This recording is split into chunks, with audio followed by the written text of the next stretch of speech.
Yeah. For those of you that wanna know what we're all about, it's like this, y'all.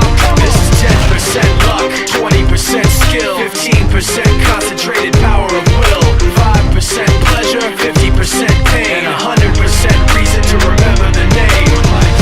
He doesn't need his name up in lights, he just wants to be heard. Whether it's the beat of the mic, he feels so unlike everybody else, alone. In spite of the fact that some people still think that they know him, but fuck him, he knows the code. It's not about the salary, it's all about reality and making some noise, making a story, making sure his click stays up. That means when he puts it down, Tox picking it up. Let's go. Who the hell is he anyway? He never really talks much, never concerned with status, but still leaving him starstruck. Humble through opportunities given despite the fact that many misjudge him cause he makes a living from writing raps. Put it together himself, now the picture connects. Never asking for someone's help or to get some respect. He's only focused on what he wrote. His will is beyond reach, and now it all unfolds.